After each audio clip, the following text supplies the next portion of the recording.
Chiedo alla regia se l'audio è a posto.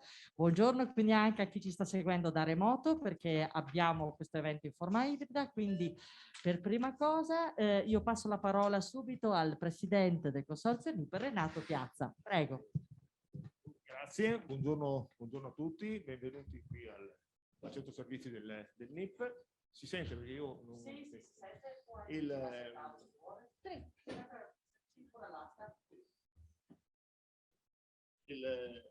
Benvenuti al centro servizi del NIP, un ringraziamento a tutti i partecipanti e soprattutto alle autorità, al Presidente e al rappresentante dell'Agenzia Lavoro e Sviluppo Impresa, di Alessio Verni.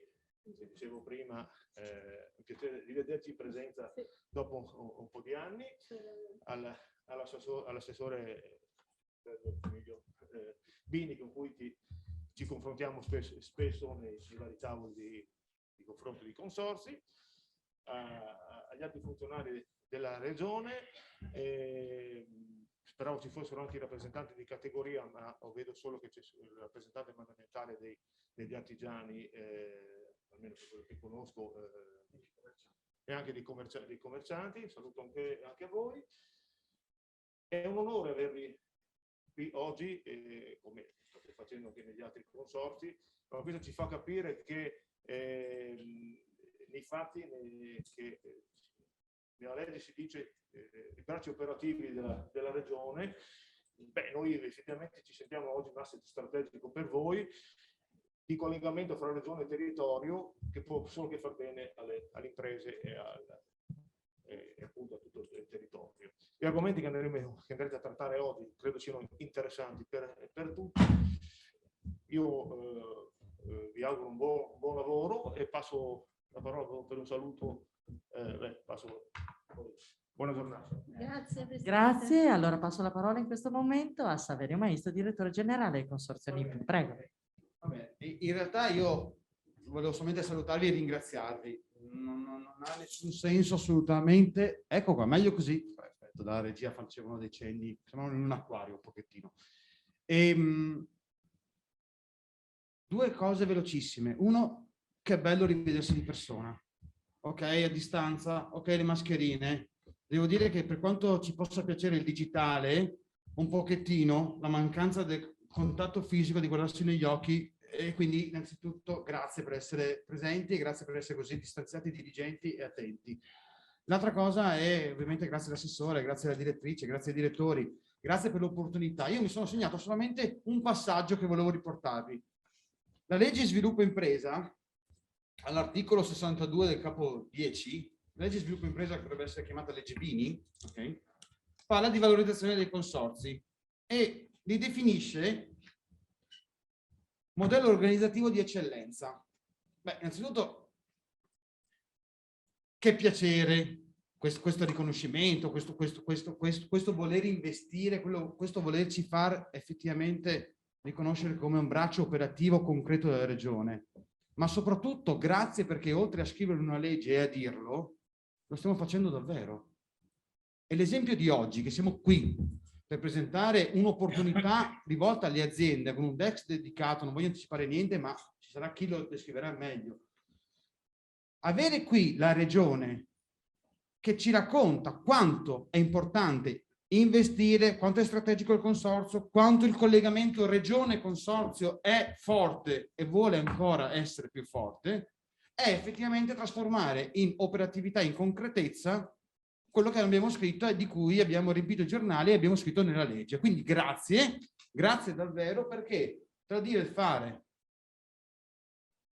c'è di mezzo il mare, ma poi quando le cose si fanno bisogna anche ammettere che ci credete in noi e noi ci sentiamo assolutamente parte di un progetto che diventa importante. E quindi, siccome gli interventi dopo di me saranno sicuramente più interessanti del mio, io cedo il microfono a Federica, che ringrazio. Vi ringrazio tutti quanti per la presenza, per la diligenza e per la distanza. Siete tutti con la mascherina, quindi veramente grazie mille e grazie alla Regione. Basta solo questo, grazie. Grazie. Prego, la direttrice se ha una comunicazione per noi. Solo una comunicazione. Il presidente di Confidenziato Adriatico, Michelangelo Agrusti, adesso non può essere presente perché ha una riunione convocata d'emergenza, ma cercherà eventualmente più tardi di collegarsi e mandarci quindi un saluto tramite la piattaforma, perché siamo in collegamento anche ibrido. Quindi darei la parola all'assessore Bini, che ha questo microfono dedicato. Ecco, buongiorno. Va bene la distanza? Va bene, ottimo.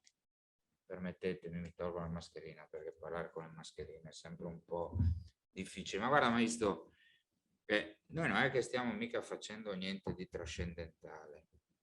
Noi semplicemente stiamo dando seguito a quello che ci eravamo prefissi a inizio mandato. Guardate, io l'ho detto anche in altre occasioni. Le imprese, gli imprenditori vanno ascoltati, prima cosa. Bisogna capire cosa serve loro, qual è il modo e il metodo per interfacciarsi positivamente in maniera costruttiva con loro e di conseguenza dar seguito alle loro richieste. Noi abbiamo fatto semplicemente questo. Io sempre da uomo d'impresa, ma questo lo dico ogni volta, vedevo sempre, e come me così e tanti altri miei colleghi, la regione come un qualcosa di lontano, di difficile da raggiungere, di complicato. Noi abbiamo cercato di farci conoscere, e quale modo migliore per farci conoscere è appunto girare i consorzi, interfacciarci con gli imprenditori per spiegare in maniera semplice cosa abbiamo fatto. Guardate, io sono sempre stata una persona abbastanza curiosa. Quando soprattutto ho iniziato questa mia avventura da neofita, chiedevo proprio, ma scusa, secondo te quali sono non tanto le cose buone che la regione ha fatto, tante anche in passato, ma quali sono le cose che possiamo migliorare? E da lì siamo partiti. Allora mi diceva Sergio, guarda, quando dobbiamo chiedere delle informazioni, dico io, per bandi, per contributi, per applicazioni normative, applicazioni regolamentari, ci tocca bussare a 8.000 porte, ci tocca a volte perdere molto tempo. Voi sapete, da imprenditori il tempo è denaro, il tempo è prezioso. E poi dicevano, ogni volta dobbiamo andare in questi uffici con tonnellate di carte, e questo è costoso, dispendioso, a volte anche inutile.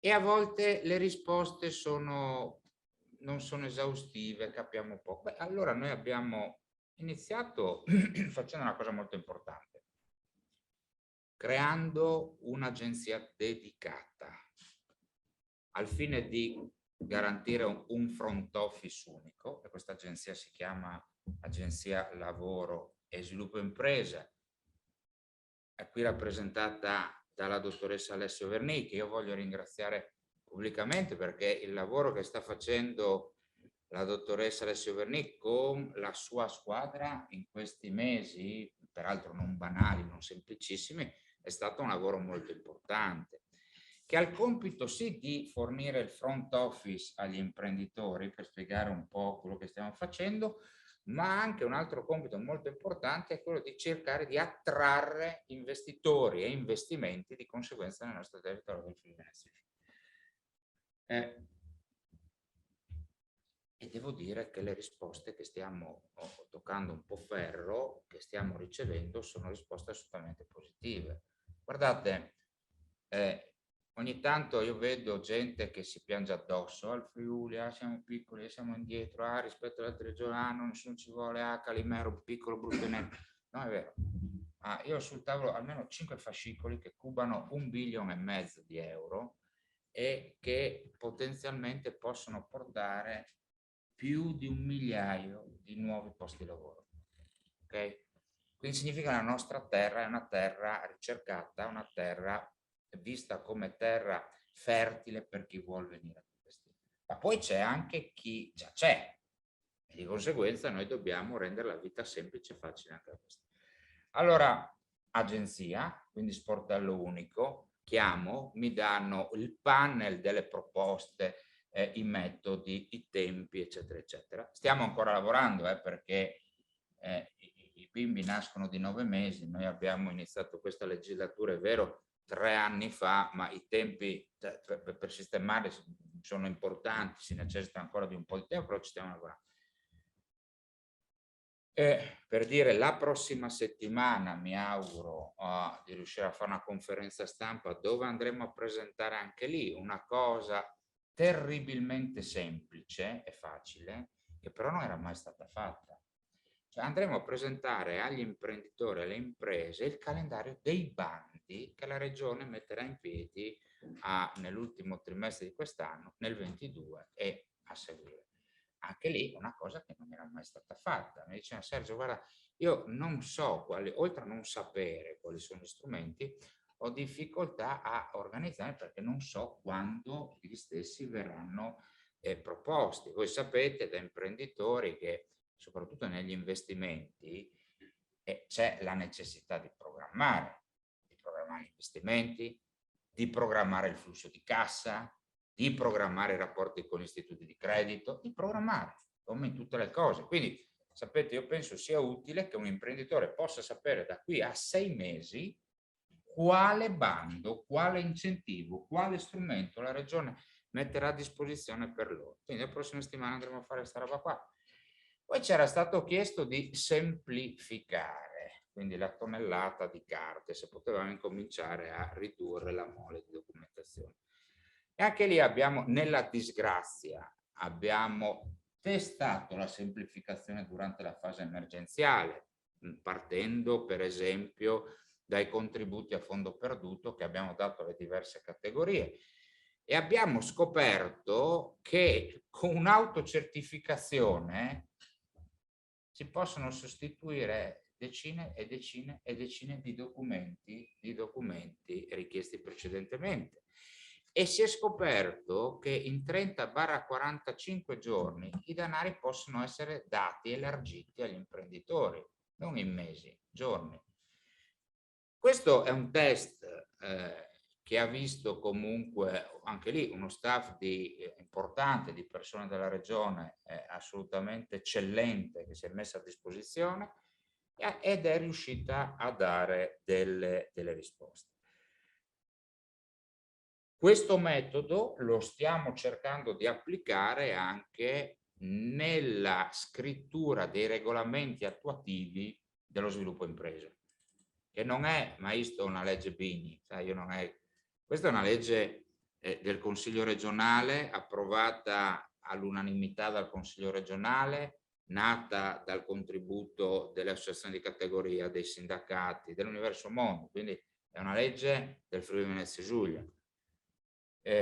Stiamo scrivendo anche lì velocemente perché 3/4 degli stessi sono stati già approvati, gli ultimi verranno approvati tra gennaio e febbraio del 22, questi regolamenti attuativi, dove cercheremo di semplificare ulteriormente gli stessi.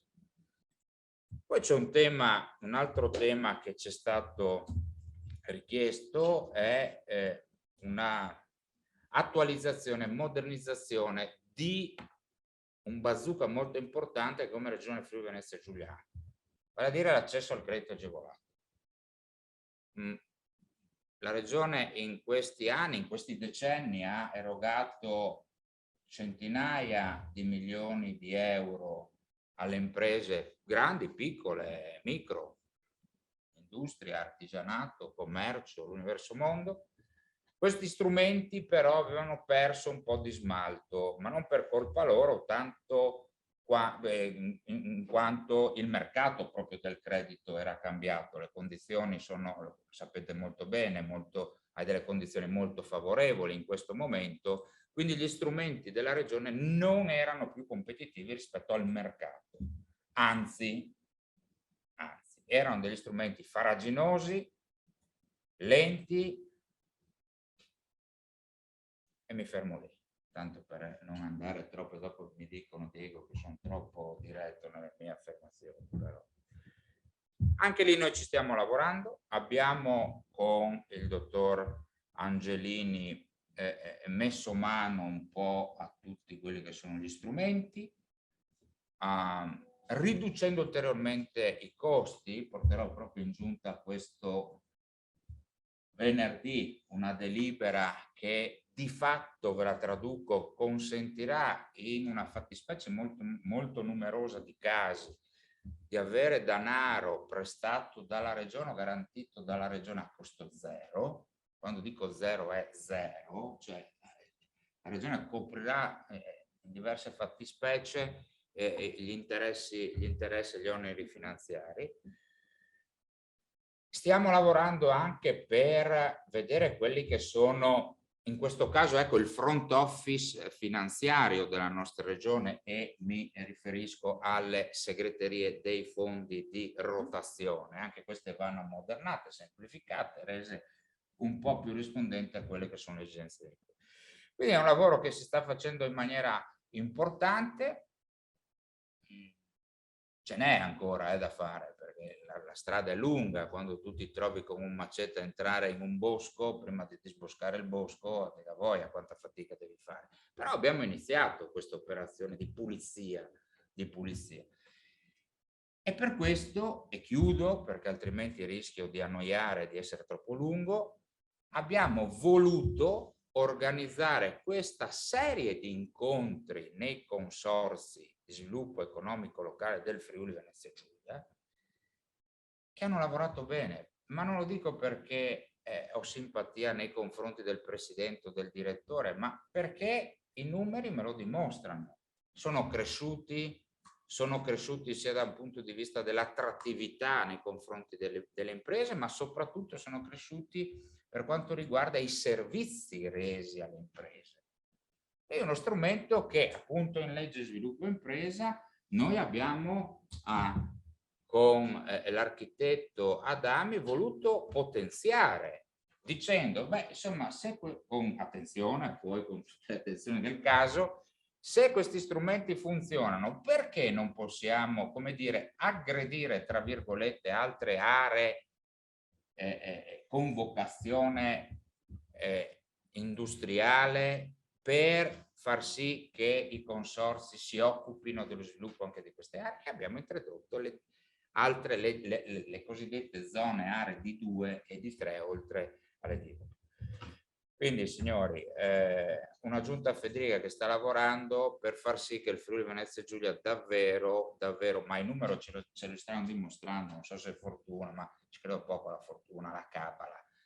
Quando tu ti trovi con una regione che ha fase post-pandemica un più 6,3-4% di crescita di prodotto interno lordo, ben oltre sopra la media nazionale. Quando tu hai avuto in questa drammaticità di momento una tenuta occupazionale importante, quando tu hai appunto imprese nazionali importanti ed internazionali che vengono a chiedere informazioni, aree alla regione Friuli Venezia Giulia per poter venire ad investire e di conseguenza creare ricchezza e posti di lavoro, io penso che la strada sia tracciata e che stiamo tracciando sia una strada positiva. Però ecco, per far questo abbiamo bisogno sì delle istituzioni, sì dei consorzi, ma anche delle imprese. Grazie.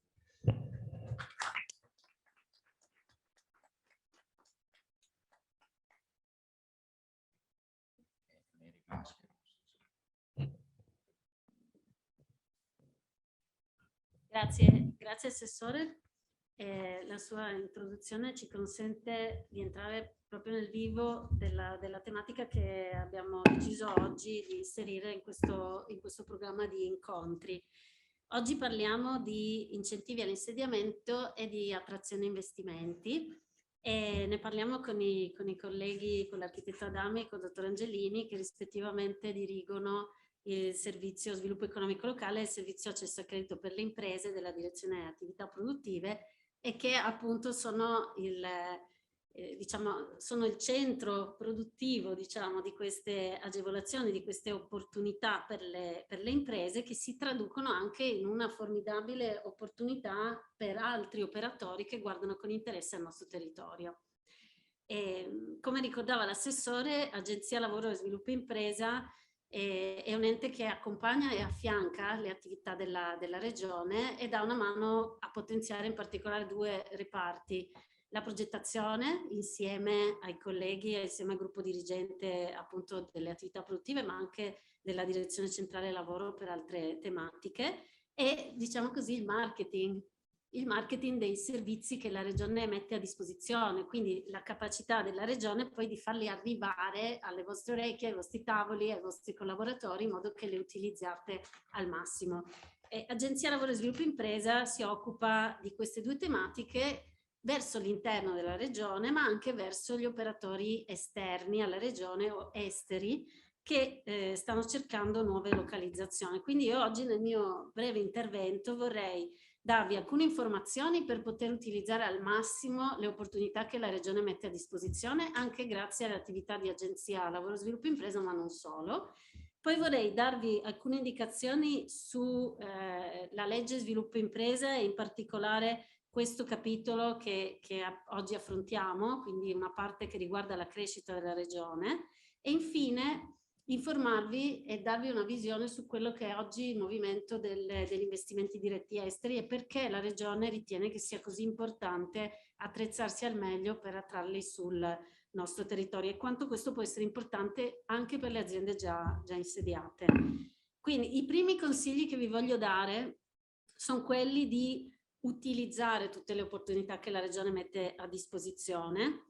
E giustamente con la direttrice delle attività produttive, con la dottoressa Uliana, ci siamo dette che era giusto presentare, come ricordava l'assessore, queste opportunità che nascono dalla legge Sviluppo Impresa nel momento in cui il prodotto è sul mercato. E come diceva l'assessore, il 3/4 dei regolamenti che erano previsti nella legge, con un'accelerazione importante, sono già stati emanati. Quindi come fare per essere sempre aggiornati? Intanto iscrivetevi al servizio Avvisami, che è un servizio sulla home page della regione. Non tutti lo conoscono perché c'è da un po' di tempo, ma è un'occasione per rilanciarlo, quindi iscrivetevi, sta nella home page della regione. Attraverso questo riceverete direttamente una mail quando esce un nuovo bando, una nuova opportunità. Iscrivetevi alla newsletter dell'agenzia che vi informa su tutte le iniziative che facciamo. Tenete presente che nell'ultimo anno, anche per tenere tutti informati durante la pandemia delle opportunità che la regione metteva a disposizione, come di tutti i ristori, abbiamo organizzato più di 35 iniziative coinvolgendo 4.900 operatori, quindi della nostra regione. Quindi attraverso le nostre newsletter saprete sempre se stiamo progettando un altro incontro, un'altra iniziativa, un'altra occasione di conoscere le opportunità. Anche la regione e anche i cluster mettono a disposizione delle newsletter, guardate quelle che sono più importanti per il vostro settore. Guardate il sito della regione, una banalità, guardate anche il sito di Agenzia Lavoro e Sviluppo Impresa che è nuovo e che funziona molto bene, soprattutto nel form di contatto che è molto semplice. Ci contattate anche attraverso il nostro sito e vi diamo immediatamente appuntamento con le colleghe che si occupano di farvi il ventaglio delle opportunità. C'è il nostro recapito telefonico che è 040 377 2491 per chi non ama smanettare e inserire la richiesta online, come ovviamente anche una mail. Quindi questi sono gli strumenti per essere raggiunti dalle informazioni o richiederle.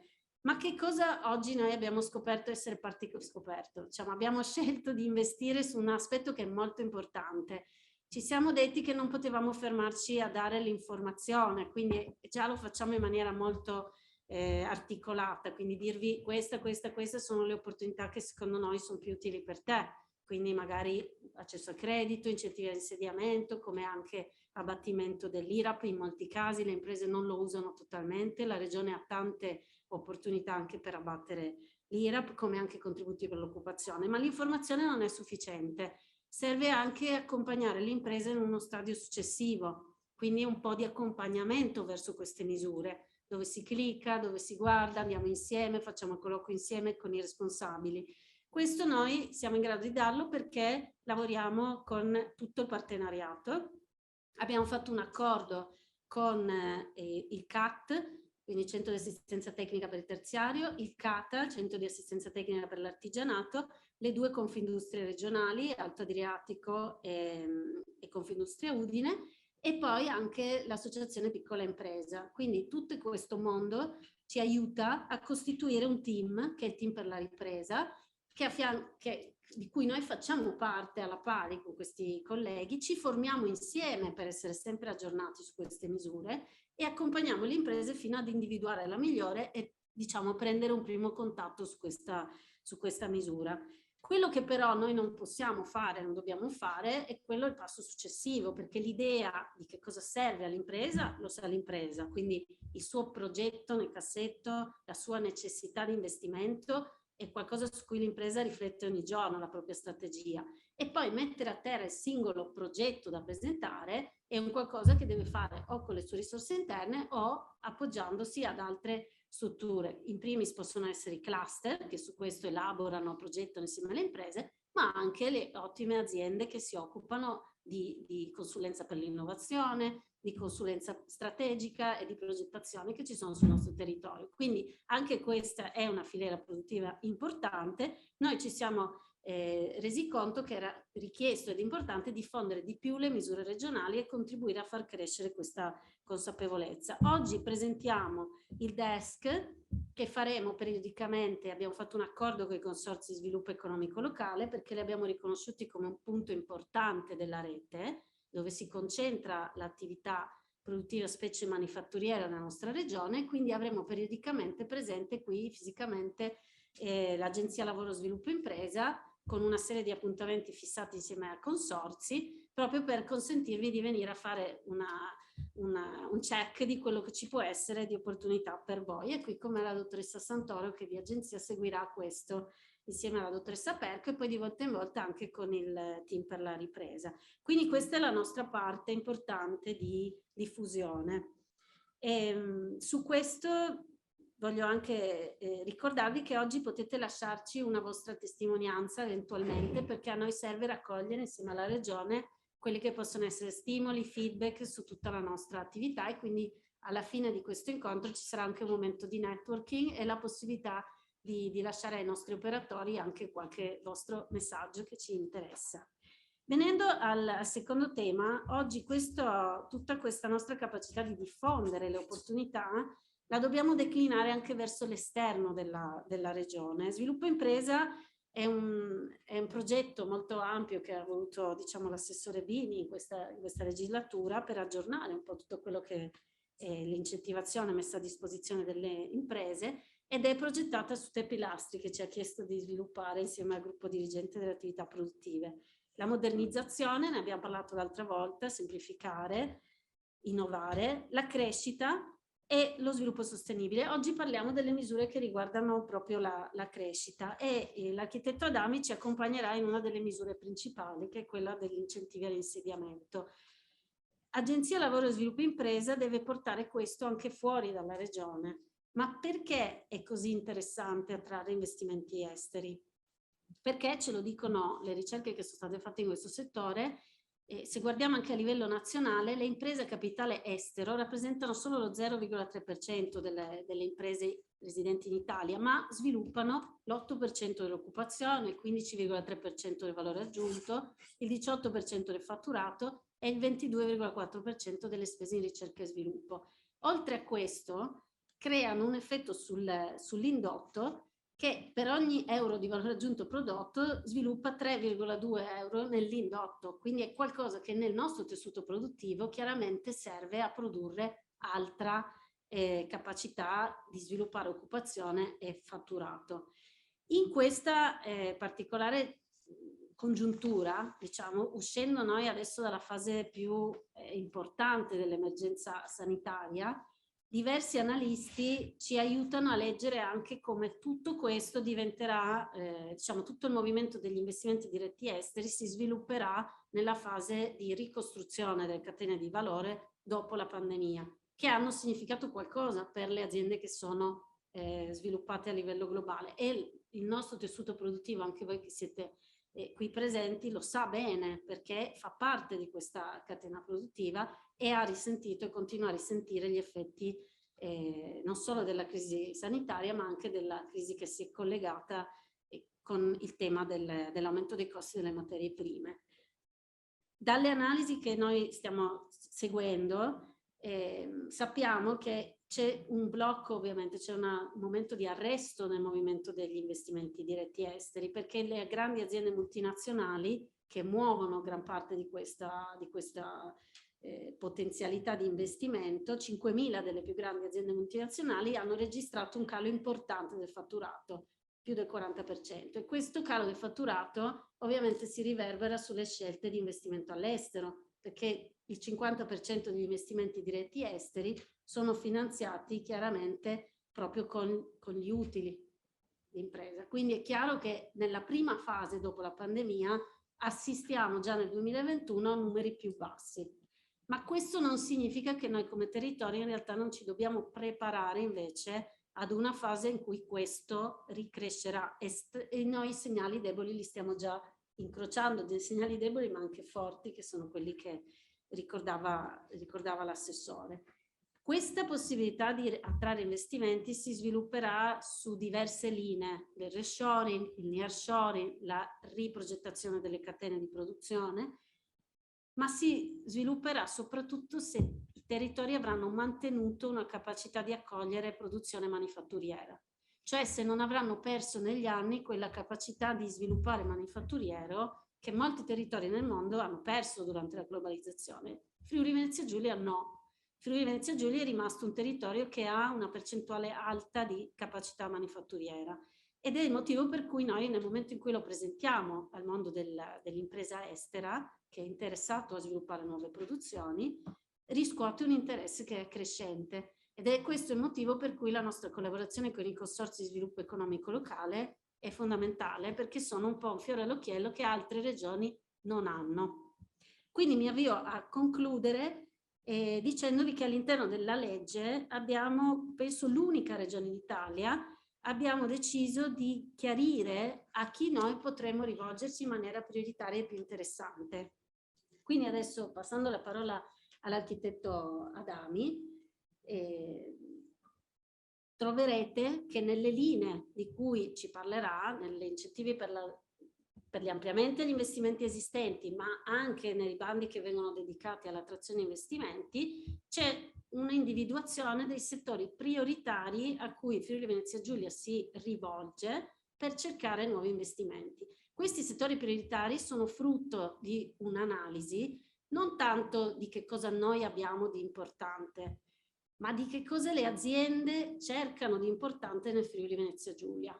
Allora, su questo io vi potrei dire delle cose che tutti sappiamo, quindi la nostra posizione che serve alcuni mercati meglio di altre regioni, il nostro sistema logistico, i nostri consorzi di sviluppo economico locale. Però vi voglio dire anche delle cose di cui noi spesso non ci rendiamo conto. Una di queste cose è la potenza dell'ecosistema locale che noi abbiamo, la capacità di sviluppare progetti che c'è su questo territorio.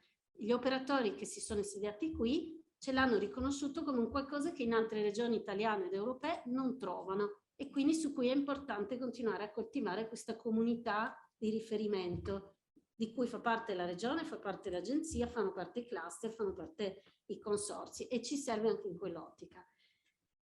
Guardando a questo che noi abbiamo da offrire, ma a quello che le aziende cercano, abbiamo individuato alcuni settori e alcune attività per le quali Friuli Venezia Giulia dà una risposta più importante, più significativa. Il settore dell'ICT, il settore della logistica, il settore del manifatturiero, il settore dell'agroalimentare non in assoluto, ma un agroalimentare di nicchia, che qui può fare innovazione, e poi alcuni rami di attività che sono importanti anche per le aziende che sono già insediate. I rami di attività della ricerca e sviluppo, quindi è interessante per le aziende che ci guardano dall'esterno venire a inserire qui le proprie attività di ricerca, perché abbiamo un ottimo sistema della ricerca, in particolare nel settore dei materiali e delle scienze della vita. E il settore chiaramente la propria area di attività della logistica e alcune altre aree di attività delle singole imprese. Quindi non necessariamente guardiamo a dei settori, ma guardiamo anche a tutti i settori declinati in alcune attività. Chiudo informandovi che abbiamo tanti dossier sul tavolo, quindi ci sono degli interessamenti che si potranno poi tradurre per effetti sull'indotto. Quindi io passo la parola all'architetto Adami per illustrare come queste misure vanno a potenziare il tessuto produttivo regionale, ma anche a consentirci di accoglierne altri. Bene.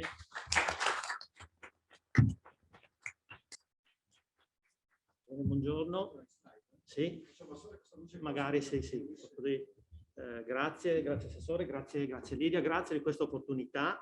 Andrò ad illustrare una misura contributiva che credo sia tutto sommato nota, perché credo che anche grazie al Consorzio, come ovviamente anche gli altri, diciamo, hanno fatto come cassa di risonanza in maniera direi importante, in particolare su questa misura, e anche la percezione che sentiamo noi rispetto al tessuto produttivo, diciamo abbiamo una percezione buona rispetto ai risultati che già sta dando questa misura.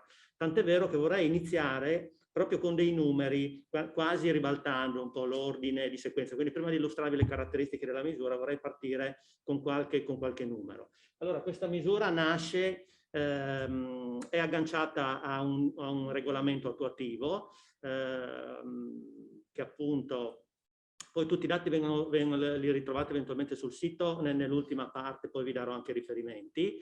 È un regolamento che diciamo è già la 7ª edizione, cioè a dire siamo già alla 7ª modifica di questo regolamento, e questo diciamo è un dato importante perché sta a indicare quanta attenzione e quanta anche necessità di manutenzione abbiamo avuto in questo strumento, che tutto sommato è uno strumento recente perché nasce con la legge Rilancia Impresa,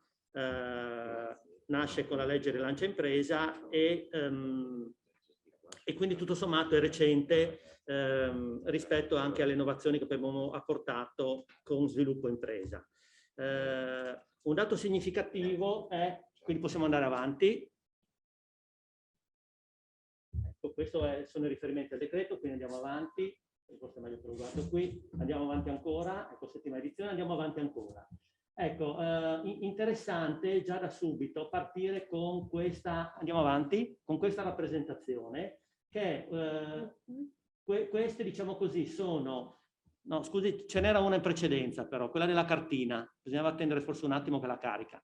Eccola qua, perfetto. Importante perché questa cartina rappresenta i comuni dove abbiamo gli agglomerati industriali, cioè a dire le zone D1, ed è importante perché quantomeno nella prima stesura, nel primo ambito di applicazione di questa misura si è rivolta esclusivamente alle zone industriali, proprio in un'ottica di attrattività per potenziare ulteriormente tutte le caratteristiche già buone e positive diciamo dei consorzi. Ricordiamo che la Regione, unitamente a questa misura a favore delle imprese, ha costruito anche un pacchetto di misure dedicate ai consorzi che integrano in qualche modo, no, l'accompagnamento alle imprese proprio per creare degli ambiti molto favorevoli, diciamo, all'insediamento.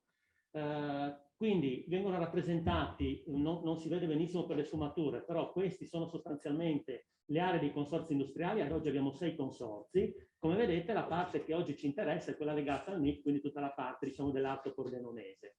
Non è banale individuare l'ambito territoriale comunale perché, come vi dirò più avanti, nell'ottica del potenziamento di questa misura, quindi come novità che abbiamo introdotto, andremo ad allargare le potenzialità di applicazione anche al di fuori delle zone D1, proprio nella logica che ha anticipato l'assessore di portare al di fuori del perimetro diciamo così, degli agglomerati industriali, diciamo, tradizionali, le esperienze positive sia in termini di accompagnamento dei consorzi, che quindi avranno comunque un ruolo attivo anche su questi nuovi territori, ma sia anche la possibilità per le imprese di attingere a questa misura.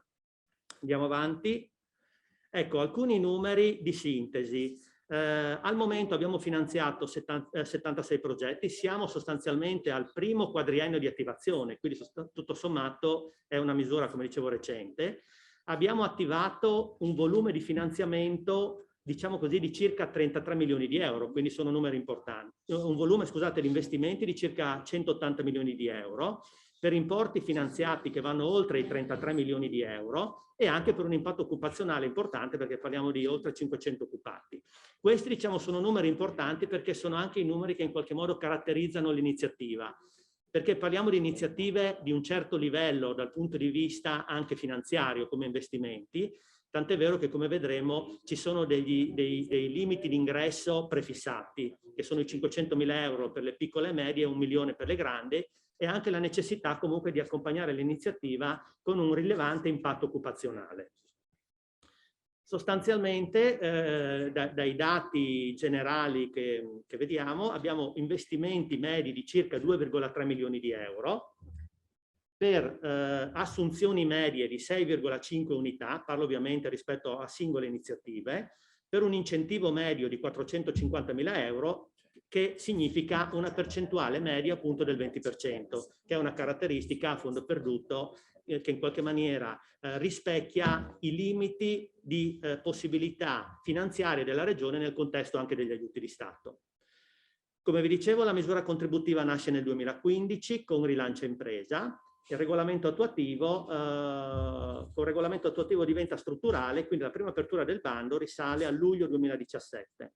Con la legge regionale 3/2021 con Sviluppo Impresa, che guarda caso proprio lo stesso numero, quindi sono due norme gemelle, è attuato un significativo potenziamento della misura, particolarmente apprezzata e riconosciuta, molto efficace dal sistema produttivo. In particolare sono introdotte azioni relative all'attrazione investimenti, di cui parlava poc'anzi la dottoressa Verni, e l'applicabilità appunto anche all'esterno degli agglomerati industriali. Queste sono le due novità. Per darvi un numero anche che forse interessa sul consorzio NIP, non è un dato che ho nelle slide, sostanzialmente rispetto alle 4 aperture che abbiamo avuto investimenti complessivi per circa 35 milioni di euro, quindi insomma un impatto rilevante anche su questo consorzio, per un impatto occupazionale di circa 100 unità e contributi per circa 6 milioni di euro. Quindi diciamo così anche il consorzio ha lavorato bene e ogni anno diciamo abbiamo avuto un nucleo di imprese che hanno aderito a questa iniziativa. Torno quindi alla sequenza. Ecco, un flash sulle azioni introdotte con Sviluppo Impresa. Attrazione investimenti. Allora, l'attrazione investimenti è dedicato alle imprese cosiddette esterne alla regione, cioè ha una forte vocazione attrattiva e quindi è proprio dedicato a chi attualmente non è insediato in regione. Prevede un bando, diciamo, più agile, con apertura quadrimestrale, con l'obiettivo sostanzialmente di garantire un'apertura costante lungo tutta la durata dell'anno. Sostanzialmente il bando è sempre aperto di fatto. Abbiamo uno stanziamento finanziario riservato, quindi la possibilità di avere una graduatoria riservata, il che vuol dire ovviamente un tema di scorrimento eventuale più mirato. E abbiamo dei requisiti di ingresso molto elevati anche, bisogna dirlo, perché abbiamo almeno 10 nuove assunzioni nel primo anno, dall'avvio dell'iniziativa, e ulteriori 20 assunzioni, quindi significa un impatto rilevante dal punto di vista occupazionale, un investimento minimo di 7 milioni di euro e anche un significativo, diciamo, impatto sull'indotto in termini di rapporto ovviamente col tessuto insediativo locale. Anche il vincolo di destinazione è più elevato perché viene portato a 7 anni. Per quanto riguarda invece il tema dell'applicabilità anche all'esterno degli agglomerati industriali, in questo momento diciamo, abbiamo individuato 3 ambiti dove può essere applicata questa norma ed è in qualche maniera un progress che stiamo portando avanti, perché parliamo delle zone di 2 e di 3, quindi comunque zone a vocazione, diciamo così, industriale / artigianale, quindi al momento teniamo un orizzonte su caratteristiche insediative di tipo industriale, a fronte della quale il consorzio sarà tenuto a stipulare col comune, che attualmente ovviamente è il soggetto competente a gestire quelle aree, delle intese finalizzate proprio a creare le migliori condizioni affinché il supporto per le imprese sia poi in qualche maniera esteso non solo a un apporto contributivo ma anche a un accompagnamento da parte del consorzio. Quindi abbiamo le zone di 2 e di 3 della montagna, dove il consorzio farà l'intesa, le zone di 2 e di 3 dei comuni dove già insiste un agglomerato industriale. Per capirci, se parliamo di Maniago, non conosco benissimo la realtà, poi magari qui mi aiuterà il direttore, se abbiamo anche delle zone di 2 e di 3 del comune di Maniago, queste, a fronte di un'intesa, potranno beneficiare anche di questa misura. Dopodiché avremo anche i complessi produttivi degradati, sui quali stiamo lavorando, ed è un lavoro che l'amministrazione regionale porterà avanti nel contesto di un master plan a livello regionale che andremo a costruire per identificare le aree veramente critiche, sempre di 2 e di 3, però complessi produttivi degradati e tra virgolette abbandonati, che verranno diciamo, presi in considerazione in maniera puntuale, saranno fatti dei focus su questi ambiti, sarà un lavoro fatto ovviamente in sinergia anche con i consorzi, anche in questi ambiti potremo attivare a questo punto questa misura. Quindi sono delle notevoli, diciamo così, innovazioni rispetto al contesto iniziale di rilancio impresa, dei primi bandi, che era appunto dedicato solo alle zone D1. Qualche numero un po' più in dettaglio può essere interessante, che ci fa capire sostanzialmente la progressione anche che abbiamo avuto, diciamo così, su questa misura. Il primo bando di attivazione del 2007 avevamo 14 iniziative con i volumi finanziari che potete vedere. Il secondo bando nel 2018 sono incrementati i progetti, è incrementato significativamente anche l'importo finanziato come anche gli investimenti. L'impatto occupazionale rimane, come si vede, possiamo andare avanti anche all'ultima, tendenzialmente omogeneo, nonostante cominciamo ad avere degli incrementi anche sui progetti finanziari. Vediamo anche il quarto bando del 2020, appunto, che è quello che abbiamo recentemente definito con tutti gli impegni entro il 30 di settembre, che aveva 25 progetti con degli importi di finanziamento direi interessanti, perché abbiamo 65 milioni di investimenti con 132 in qualche maniera assunzioni. Però questo ci fa capire come è un trend in crescita, importante anche, andiamo avanti con le slide, importante anche sapere che siamo riusciti con un impegno finanziario importante sempre a garantire la copertura di tutte le graduatorie, quindi tutte le iniziative sono state finanziate.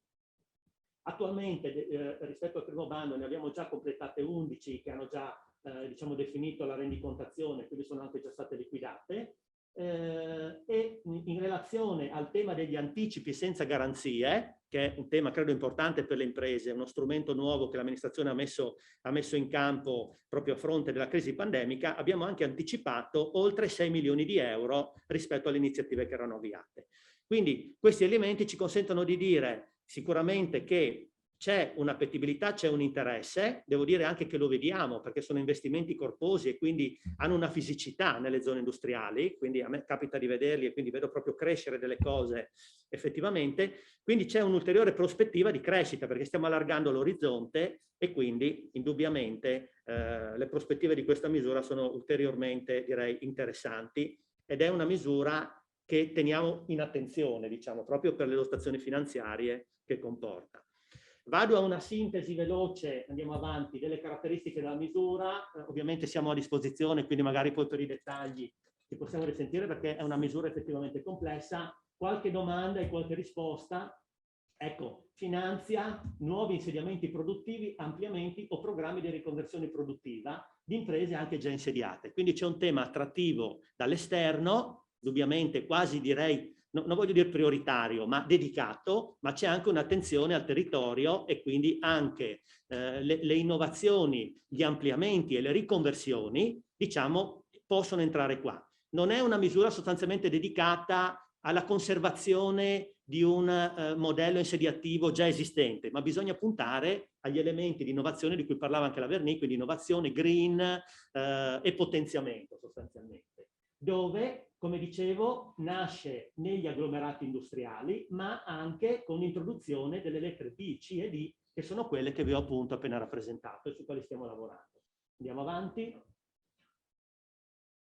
Ecco, qual è il valore degli investimenti? Come vi dicevo, abbiamo degli step di ingresso, 1 milione di euro minimo per le grandi imprese e 500.000 per le piccole e medie e deve determinare anche un impatto significativo occupazionale che abbiamo ritenuto di calibrare in almeno 3 unità. Almeno 3 unità, 3 ULA sono il minimo, diciamo, per poter attingere la misura. I soggetti beneficiari sono appunto le grandi imprese, ovviamente con i limiti degli aiuti di Stato, e quindi zone assistite, con dei target anche percentuali ridotti. La misura è fortemente orientata sulle piccole e medie. Questo è proprio l'indirizzo. L'intensità di aiuto, come vi dicevo, è variabile, c'è una scheda analitica, tra l'altro legata al regolamento, che riprende dagli aiuti di Stato i limiti. Ovviamente noi siamo andati sui limiti massimi e quindi chi prende questo contributo non ha tendenzialmente motivo di andare a cercarne altri, perché comunque riesce a coprire tutto lo spazio consentito dagli aiuti di Stato. mediamente, come vedevamo prima dai risultati macro, finanziamo circa il 20%, diciamo, a fondo perduto. Più l'iniziativa è spinta sui temi energetici, risparmio, diciamo così, di energia, efficientamento e produzione da fonti rinnovabili, più ovviamente la percentuale si alza, possiamo arrivare anche al 30%, diciamo, di finanziamento. Andiamo avanti. Ecco, la durata massima del progetto è 36 mesi, prorogabile di 12, quindi arriviamo a 48. Le iniziative ammissibili, ecco, abbiamo il pacchetto dei costi degli investimenti degli attivi materiali che generalmente coprono il grosso dell'iniziativa, e lì ci sono gli acquisti dell'immobile, la realizzazione dell'immobile, le attrezzature, gli impianti, gli attivi immateriali, quindi tutta la parte software, hardware che può servire, dopodiché anche i costi salariali, evidentemente stimati su un arco temporale di 2 anni. Andiamo avanti.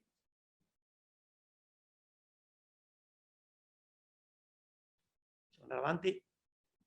Ecco, ecco abbiamo, come vi dicevo, abbiamo cercato con questo regolamento veramente di cogliere tutte le opportunità che ci consentono gli aiuti di Stato, e quindi abbiamo anche l'azione relativa al de minimis. Quindi col de minimis riusciamo a coprire questo tipo di iniziative, che sono appunto i servizi di consulenza, le attività promozionali, pubblicità e anche le attività poi di certificazione della spesa che servono per la chiusura dell'iniziativa. Sostanzialmente qui ci sta tutta la fase preparatoria progettuale dell'iniziativa, quindi è coperta anche quella. Andiamo avanti.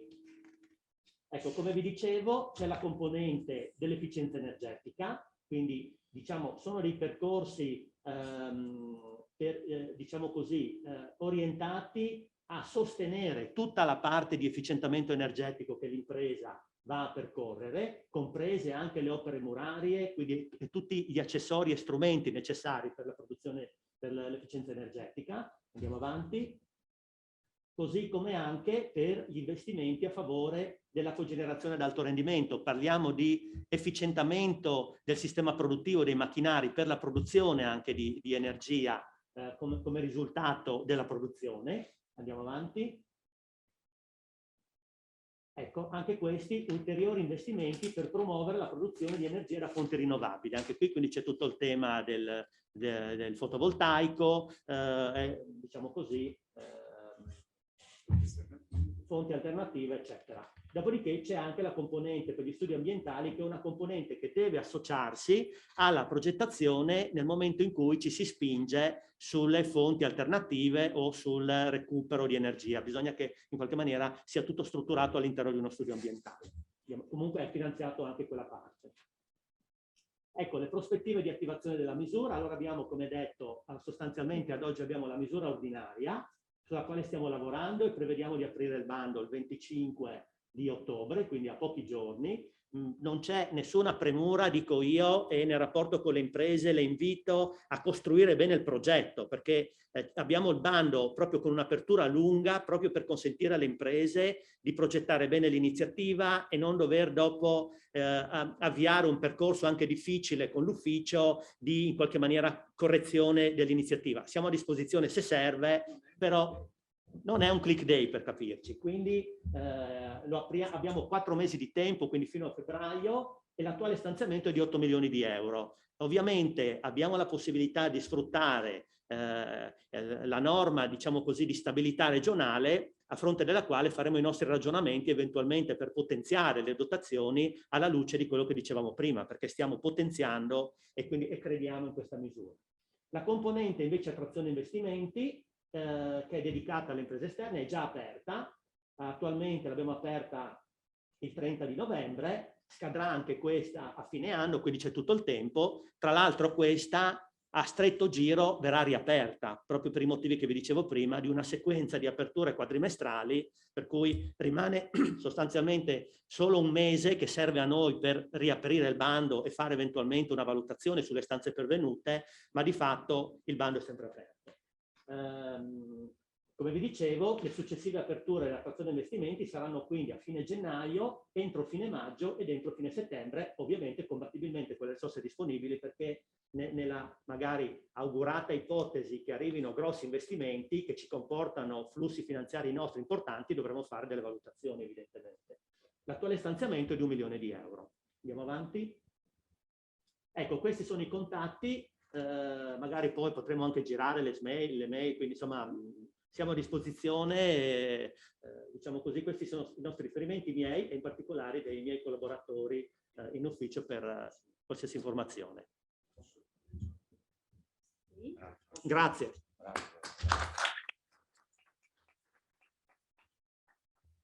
Un intervento? Sì, no, mi permetto semplicemente di anticipare una delle domande che mi fanno più frequentemente quando presentiamo questo vastissimo strumento di marketing alle aziende.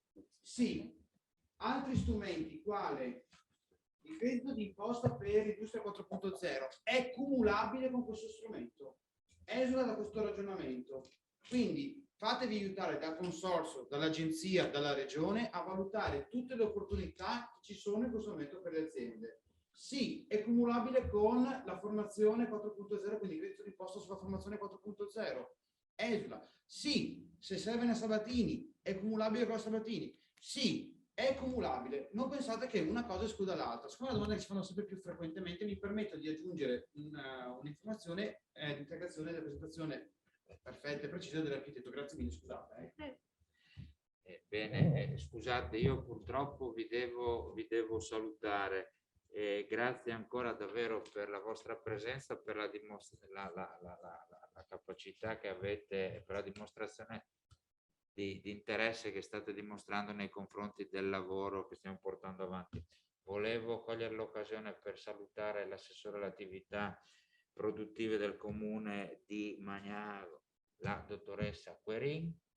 Presidente, direttore, buon lavoro, mi pare che ce ne sia da fare, quindi soldi ce n'è, salute anche, cosa volete di più? Grazie.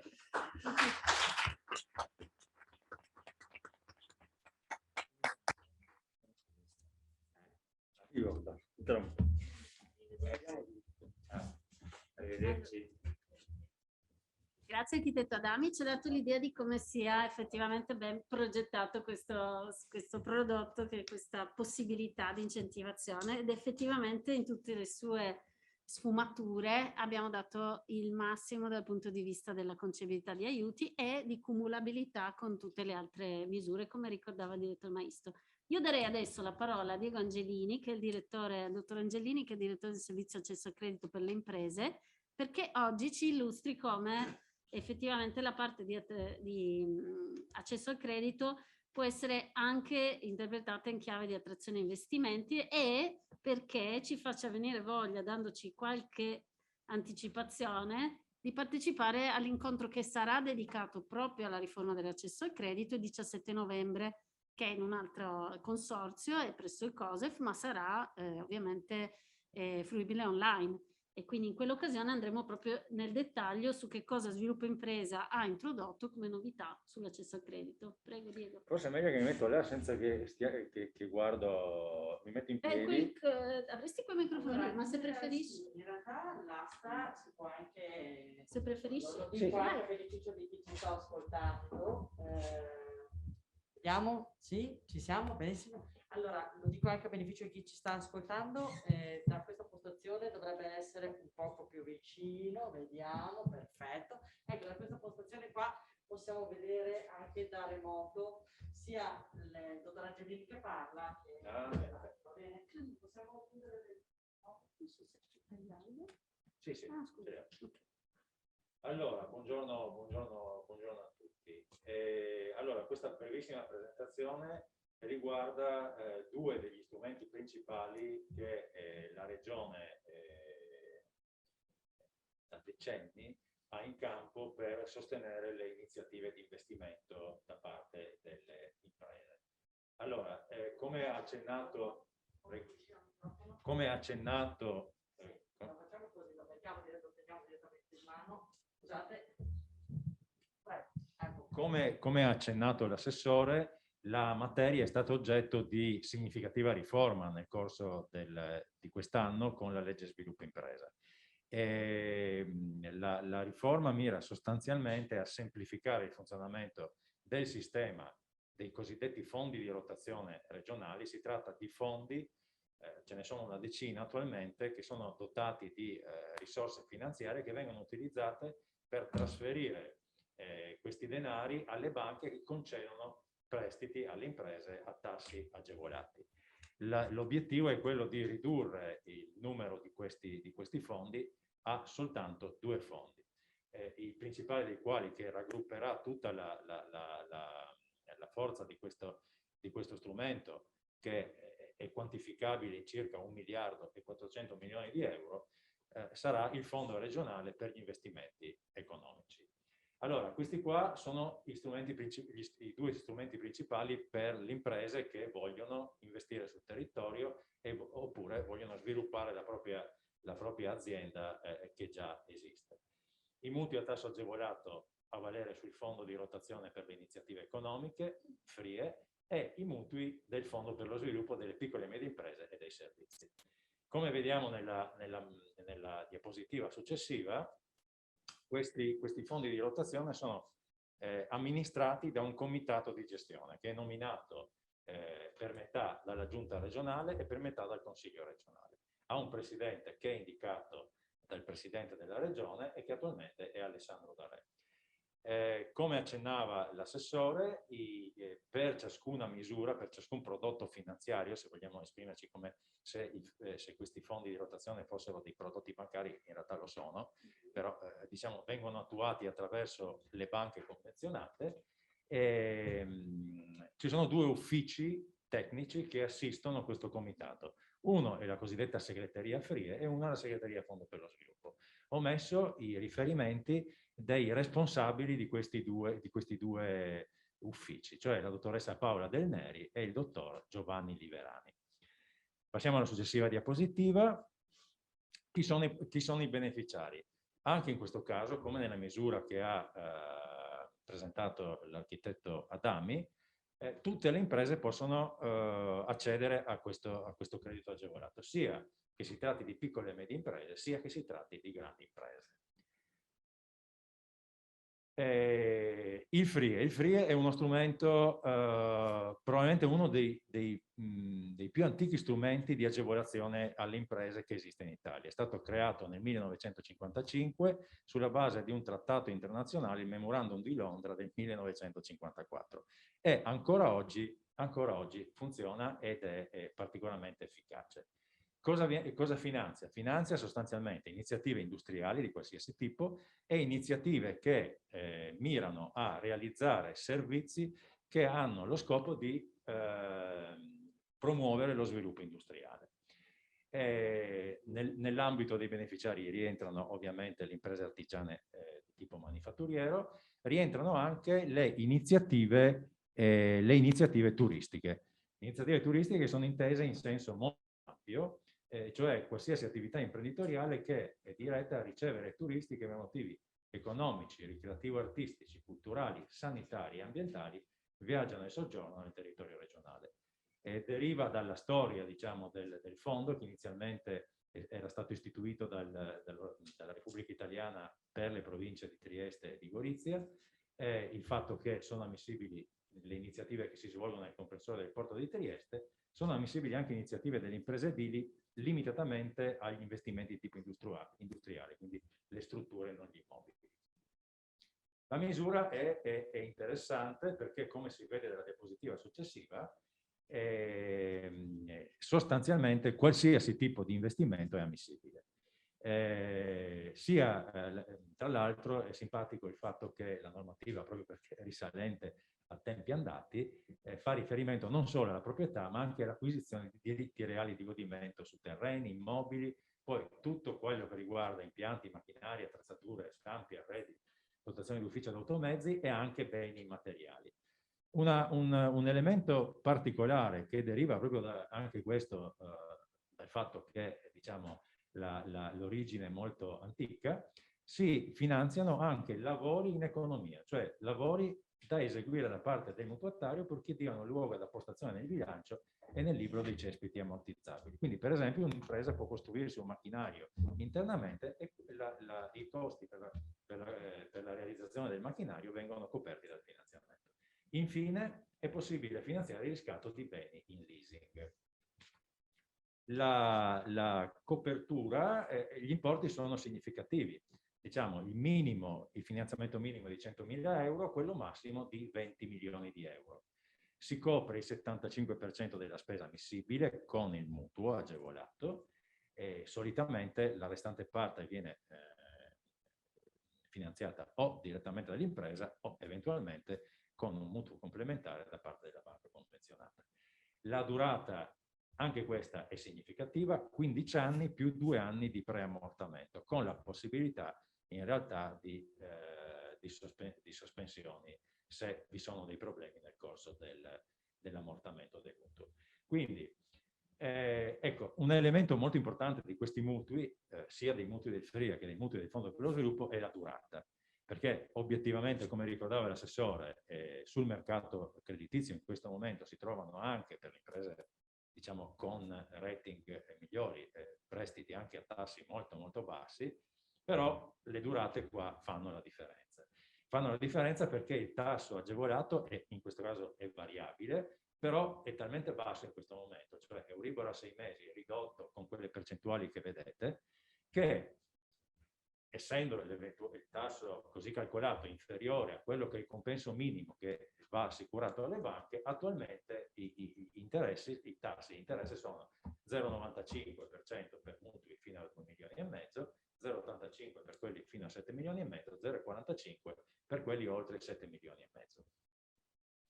Le banche convenzionate sono quelle che vedete, sostanzialmente tutte le principali banche del territorio regionale, e in particolare la nostra banca, Medio Credito Friuli Venezia Giulia. L'operatività del FRIE è significativa. Nel biennio 2019-2020, e la cosa sta andando avanti anche in questo periodo, sono stati concessi 130 prestiti per un importo complessivo di 363 milioni di euro con un importo medio di circa 2,7 milioni di euro. Quindi ecco, vedo che più o meno è la misura degli investimenti anche delle iniziative che richiedono i contributi per l'insediamento precedentemente illustrati. Il Fondo per lo Sviluppo è un prodotto più recente che sostanzialmente affianca il FRIE e ha delle caratteristiche che lo rende, come dire, lo completa. Anche in questo caso possono essere beneficiari sia le PMI che determinate grandi imprese, in particolare grandi imprese di alcuni settori dei servizi che vedete elencati. Diciamo che in realtà quelli che maggiormente beneficiano in questo caso sono i settori della sanità e dell'assistenza sociale, insomma. Per quanto riguarda invece le caratteristiche del finanziamento, per quanto riguarda le iniziative finanziabili, a differenza del FRIE, qualsiasi cosa può essere finanziata sostanzialmente, qualsiasi iniziativa di sviluppo dell'azienda dell'impianto può essere finanziato. Le spese ammissibili sono sostanzialmente le stesse del FRIE, con un ampliamento alle spese per l'esecuzione di studi e l'acquisizione di consulenze esterne specificamente dedicate allo sviluppo dell'impresa. Le caratteristiche invece del finanziamento sono un po' diverse. Il fondo per lo sviluppo mira a sostenere iniziative di minore dimensione rispetto al FRIE, quindi si va da un minimo di 10.000 euro, che in realtà è un po' difficile da ritrovare nella pratica, ad un massimo di 500.000 euro, con un tetto per impresa di finanziamento in ammortamento in essere di 2 milioni di euro. In determinati casi, cioè sostanzialmente nei casi in cui non è ammissibile l'accesso al FRIE, queste soglie sono aumentate, e cioè singolo finanziamento fino a 4 milioni e importo complessivo in essere a favore del medesimo beneficiario 8 milioni di euro. Sostanzialmente queste regole si applicano al commercio, alla ristorazione e ai servizi, cioè a quei settori che non sono ammissibili al FRIE. Le caratteristiche del mutuo sono queste, cioè sostanzialmente durata potenziale più lunga del FRIE, fino a 25 anni, e tasso non variabile ma fisso pari all'1,30% che si abbassa all'1,20 nel caso di prestiti fino a 150.000 euro. La copertura dell'investimento è pari all'80%, quindi c'è un aumento della copertura rispetto al FRIE. Le banche convenzionate sono un po' meno, nel senso mancano i due grossi istituti nazionali che non hanno aderito a questa misura e quindi le banche sono queste qua. Come vedete l'operatività conseguentemente è minore in termini di importi rispetto al FRIE, 137 operazioni in un biennio, circa 51 milioni di euro di concessioni per un importo medio di circa 371.000 euro. Da sottolineare, in ordine alla compatibilità di questi prestiti con altre agevolazioni statali e regionali, è il fatto che ovviamente anche questi prestiti devono soggiacere alle regole dell'Unione Europea. Tuttavia, in questo momento, proprio perché i tassi sul mercato sono bassi,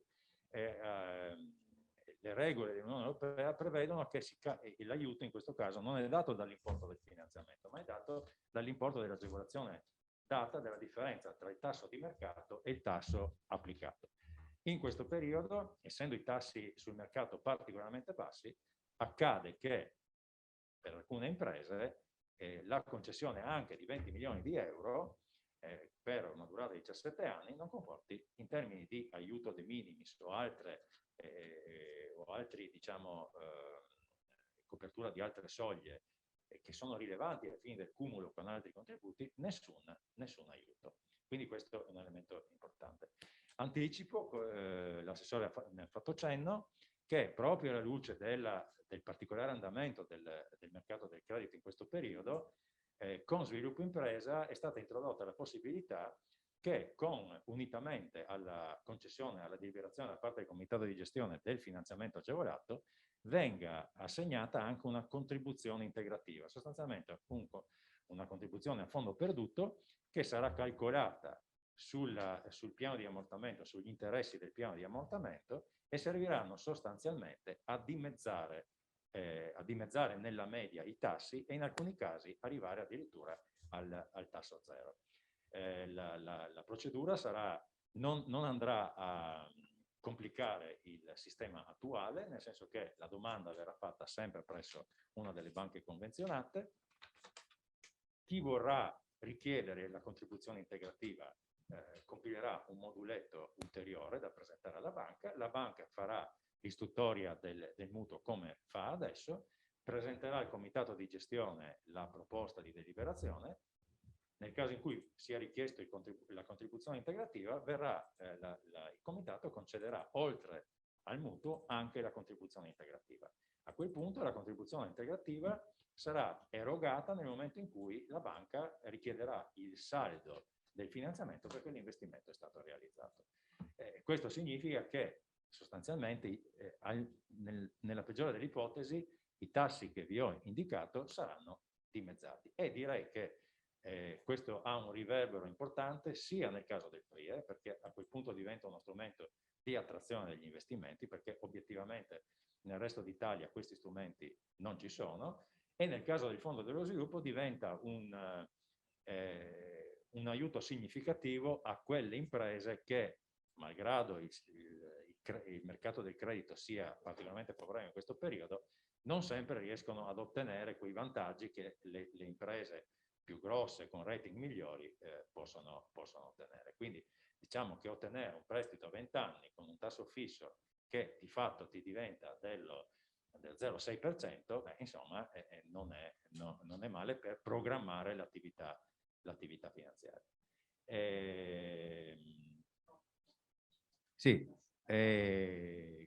Diciamo che se tutto va bene, come diceva l'assessore, venerdì si va in giunta e quindi dal prossimo mese le imprese potranno richiedere, oltre unitamente al finanziamento agevolato anche questa contribuzione. Questo nella linea anche della semplificazione, perché attualmente molte imprese richiedono il finanziamento agevolato sul Fondo per lo Sviluppo, sul FRIE, e richiedono contemporaneamente, magari qualcuno conoscerà, la misura cosiddetta Sabatini Friuli Venezia Giulia. Sostanzialmente devono fare 2 domande per ottenere il vantaggio sul medesimo investimento. Con questo sistema qua, chi chiederà sul FRIE e sul Fondo per lo Sviluppo otterrà direttamente il beneficio e non dovrà presentare 2 domande, e quindi questo in termini di semplificazione e di risparmio di risorse per l'impresa può essere un elemento sicuramente rilevante. Ovviamente adesso attendiamo le ultime novità, verrà pubblicata tutta la modulistica e il tutto partirà con le banche. Questo è un elemento che voglio mettere in evidenza. Questa contribuzione integrativa non passa sempre attraverso le banche convenzionate, quindi ci sono già delle banche convenzionate che hanno richiesto di aderire a questa nuova misura, e quindi auspichiamo che dal 1° novembre ci saranno importanti realtà bancarie presso le quali potrà essere richiesto, oltre al mutuo, anche questo ulteriore abbattimento degli interessi. Per qualsiasi cosa ho messo i riferimenti anche del nostro ufficio, e quindi insomma vi ringrazio per l'attenzione e ridò la parola alla dottoressa Verdi.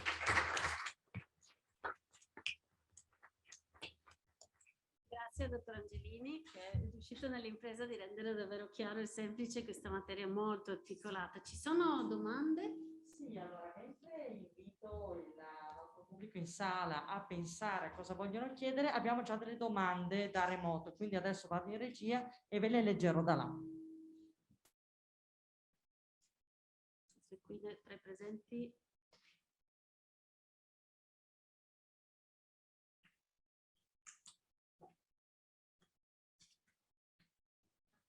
Allora, ci chiedono i 2 strumenti regionali, ossia il contributo a fondo perduto per un'azienda che si insedia da fuori regione e un prestito FRIE, sono cumulabili?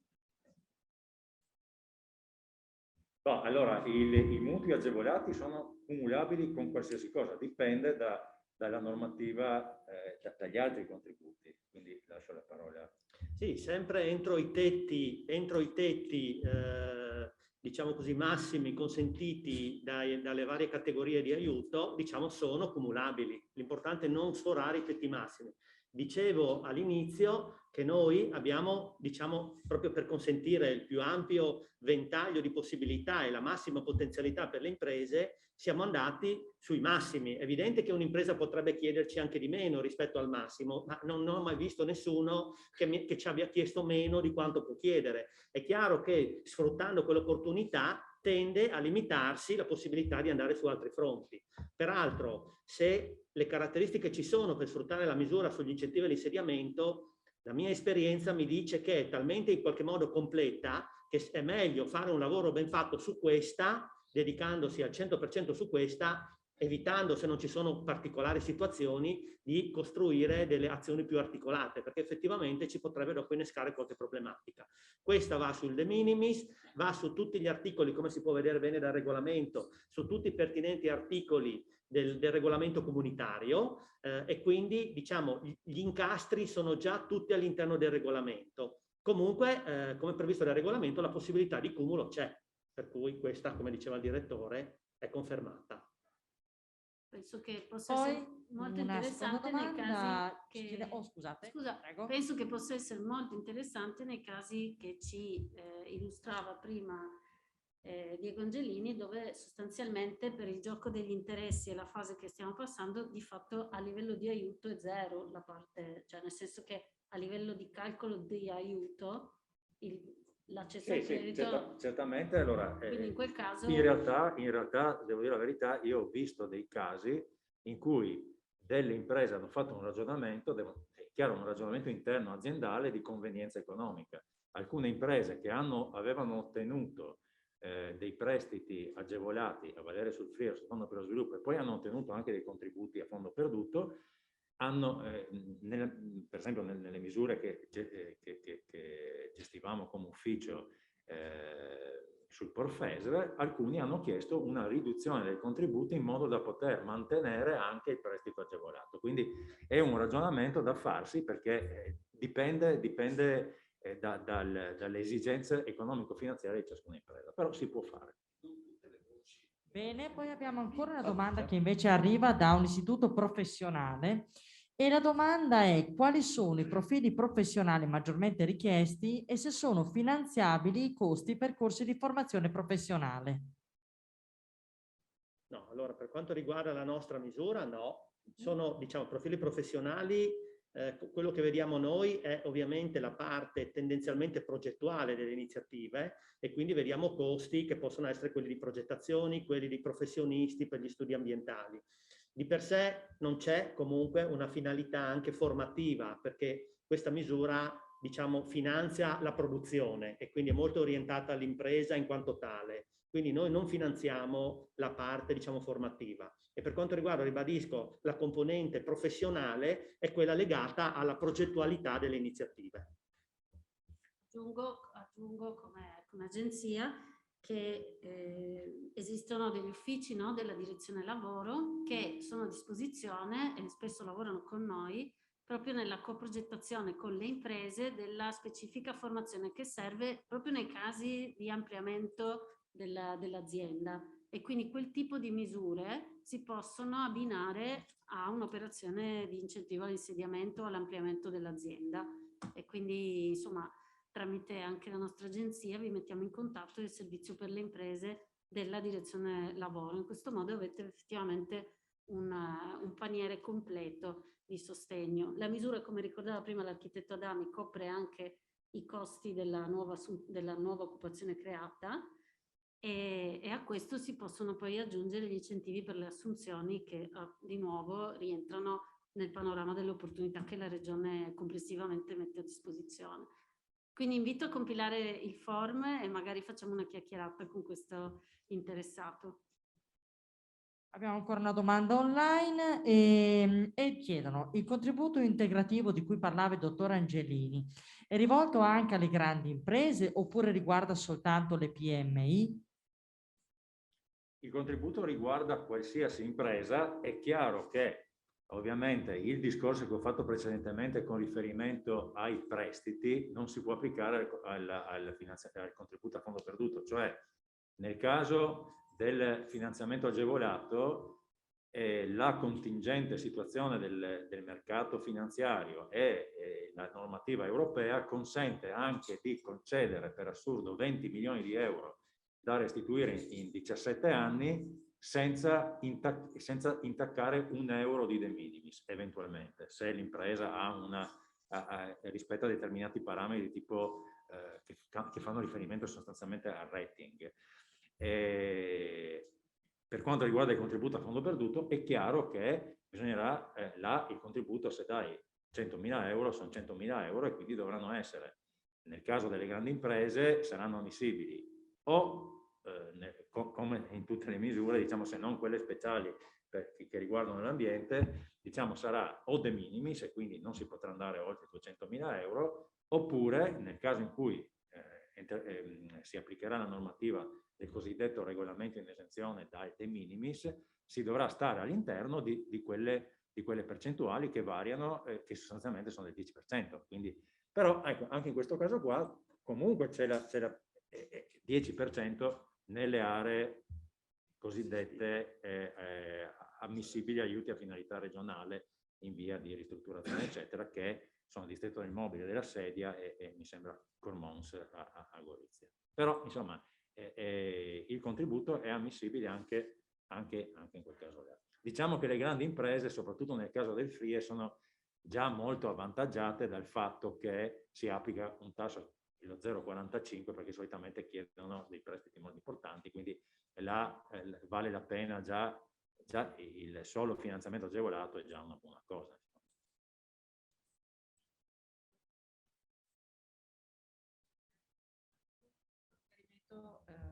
Dottor Adami, relativamente al problema del cumulo di cui ha parlato prima.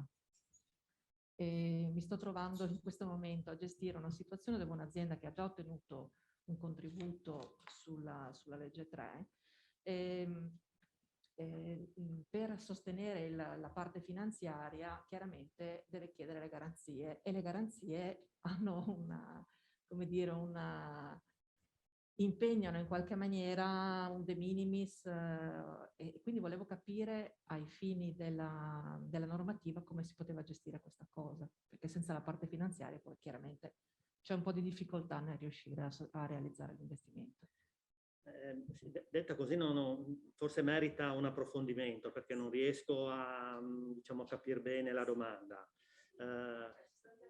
Viene richiesta la garanzia medio credito piuttosto che una garanzia SACE, esatto. Ecco, e questo chiaramente impatta su un'equivalente sovvenzione lorda che può essere in de minimis o qualche altro regime. Ai fini della cumulabilità con questa normativa, come si può gestire? Nel senso che questo, diciamo, fa sforare gli spazi de minimis dell'impresa? No, de minimis dell'impresa, l'azienda ha ottenuto in regime di esenzione, ai sensi del GPR. Sì, però per poter finanziare l'investimento vengono richieste le garanzie, chiaramente, che saranno in de minimis, e quindi non sappiamo come gestire questa cosa, se è gestibile questa cosa. Questo bisogna che la esaminiamo, diciamo, nel dettaglio, perché, diciamo, in linea generale è cumulabile, le soglie sono quelle, non possono essere superate, quindi bisogna vedere se troviamo un incastro, oppure evidentemente deve essere ridimensionato l'investimento in modo tale che si riesca a rientrare all'interno delle percentuali massime, però magari lì merita un approfondimento, diciamo così, di dettaglio, ecco, per capire bene la fattispecie e vedere in che termini è effettivamente ammissibile. Buongiorno, Gianni Paoletta, Lion Steel. Prima di tutto volevo fare i complimenti per 2 misure che ho sentito che la Regione si sta attivando in maniera forte. La prima, la semplificazione, e quella che è veramente importante per noi, l'elenco dei bandi che verrà pubblicato per il 22 e il 23. È chiaro che gli investimenti industriali non devono seguire i bandi, però è chiaro che avere a priori l'idea di quello che saranno i bandi ci aiuta a una migliore programmazione. Per quanto riguarda invece la presentazione dei bandi, ho capito che non è un click day, quindi a sportello. Volevo sapere se bisogna aspettare a fine febbraio per avere una classifica e poi o se effettivamente man mano che vengono presentate le domande si procede con questo, perché la tempistica ovviamente nel momento in cui si fanno gli investimenti è importante, il timing, aspettare anche 6-7 mesi diventa sempre fastidioso. Allora, rispondo, io credo che sia mirata su questa. Condivido anche come approccio il fatto che diciamo, non necessariamente, seppur evidentemente c'è un effetto incentivante che proprio è una caratteristica, no, delle misure finanziarie, quindi è uno stimolo a far partire un'iniziativa, però è anche vero che se l'iniziativa è proprio parte solo se c'è l'incentivo, ovvero sia è proprio a misura dell'incentivo, qualche rischio c'è dopo nelle fasi esecutive, ma lo dico proprio così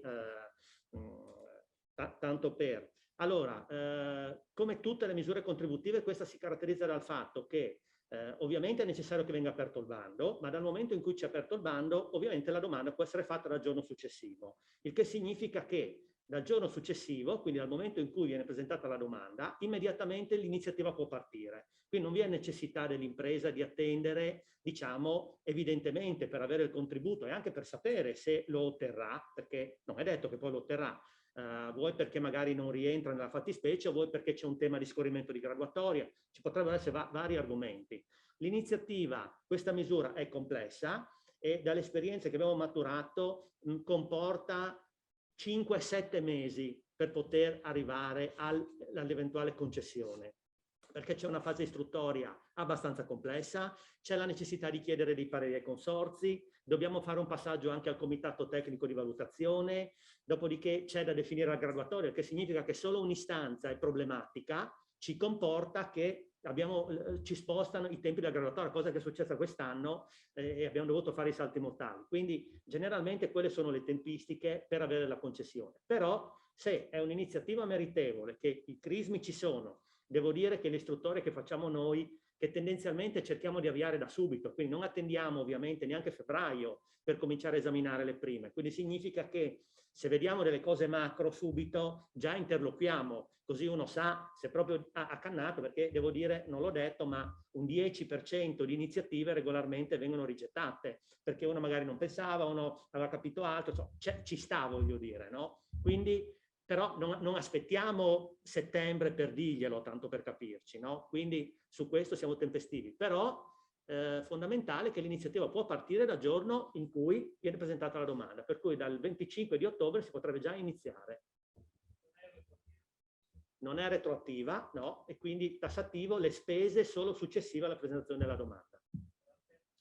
Diego, vuoi aggiungere qualcosa su questo tema della retroattività rispetto invece all'accesso al credito, che è stata una cosa che abbiamo raccolto ecco, questo è un ulteriore elemento molto importante. Nel caso in cui, ovviamente, c'è sempre la solita c'è sempre il discorso che bisogna rispettare le regole in materia di aiuti di Stato dell'Unione Europea. Quindi, solo nel caso in cui uno richieda l'applicazione del regime de minimis, lo può fare, per esempio, quando non produce alcun aiuto, perché alla fine, nel caso in cui il tasso è il rating, l'incrocio tra il rating, il tasso di mercato e il tasso applicato ti fa avere un aiuto pari a zero, tanto fa chiedere in de minimis, tanto prendi l'aiuto zero. In quel caso là è possibile anche finanziare spese fatte precedentemente alla presentazione della domanda addirittura, perché questa è una cosa che avevamo inserito perché spesso accade che ci sono delle imprese che magari finanziano una determinata attività e non sanno che c'è la possibilità di ottenere i prestiti agevolati della regione, quindi magari sono già partiti con le spese e poi vengono a scoprire che hanno già fatto magari il prestito e vengono a scoprire che c'è questa possibilità. Allora, a quel punto, se hai fatto la spesa nell'anno in corso o nell'esercizio precedente a quello per la presentazione della domanda e chiedi il finanziamento in de minimis, è possibile anche la retroattività della spesa. Ovviamente le misure di finanza agevolata sono sempre aperte, non ci sono bandi. Bene. Se non ci sono altre domande, ringraziamo tutti i relatori e invitiamo tutti quanti a fermarsi perché per prima cosa abbiamo un operatore a disposizione per raccogliere delle vostre testimonianze. Per noi è molto prezioso sentire direttamente le vostre voci, quindi raccogliere un pensiero, una necessità che appunto poi terremo caro.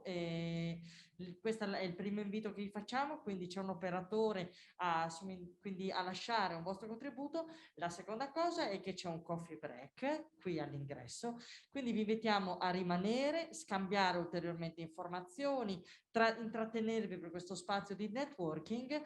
Passo ancora la parola a Dietrice se voleva fare un'ultima. Una sola cosa, non pensiate che allora, abbiamo scelto di collocare questa iniziativa in questa fascia oraria che è complicata per le aziende, perché questa è un'iniziativa che deve servire al vostro lavoro e deve possibilmente essere inserita dentro i vostri meccanismi diciamo di strategia e di utilizzo delle risorse regionali messe a disposizione. Quello che voi ci dite non va mai buttato via, tant'è vero che anche questo tema della retroattività è emerso tante volte nei contatti con le aziende e adesso, oltre a essere recepito nella parte dell'accesso al credito, c'è una norma che dice che tutta la parte delle attività produttive può disciplinare i propri regolamenti riconoscendo la retroattività. Quindi lasciateci le vostre idee, prendete altro tempo possibilmente per dirci che cosa vi può essere utile e qual è il feedback anche su questa iniziativa. Grazie. Grazie.